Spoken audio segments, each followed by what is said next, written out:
S'il est clair que les Indiens sont nos frères en Jésus-Christ, doués d'une âme raisonnable, comme nous. En revanche, il est sûr aussi que les habitants des contrées africaines sont bien plus proches de l'animal. Ces habitants sont noirs, très frustes. Ils ignorent toute forme d'art et d'écriture. Ils n'ont construit que quelques huttes. Toute leur activité est physique, c'est certain. Et depuis l'époque de Rome, ils ont toujours été soumis et domestiqués. Les Africains ont déjà fait la traversée. Oui, Éminence, depuis les premiers temps de la conquête. Ils s'adaptent vite au climat. Ils sont même assez résistants. Qui les expédie? Les Portugais, surtout, les capturent et les vendent. Très cher, d'ailleurs.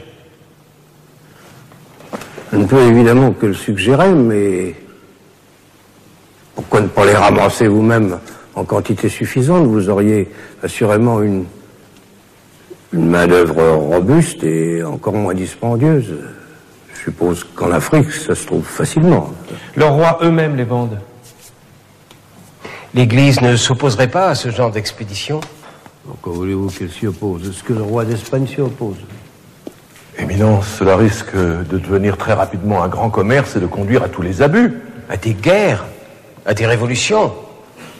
À vous entendre, frère Bartholomé, rien ne peut être pire que ce qui déjà se pratique. Vous-même, il me semble, vous avez eu un esclave noir. Pendant peu de temps, et jamais je ne l'ai tenu pour un esclave. Vous étiez satisfait de son service? Très satisfait. N'avez-vous pas dit vous-même, si je me souviens bien, que c'était une très bonne solution et que vous la recommandiez? Je l'ai dit, oui, hélas, dans ma jeunesse et pour épargner les Indiens. Mais, Éminence, j'ai changé, comme nous changeons tous. Aujourd'hui, j'ai honte de mes paroles. Et je dis au contraire... Bon, c'est très bien, c'est très bien. Que les Africains sont des hommes comme les autres, des fils d'Adam, et que ce serait là à commettre un péché mortel. On ne va pas recommencer. Nous ne sommes pas ici pour ça. C'est très bien. Nous ajouterons un codicile. Il préparera une rédaction. Au nom de sa sainteté, je vous remercie de votre aide.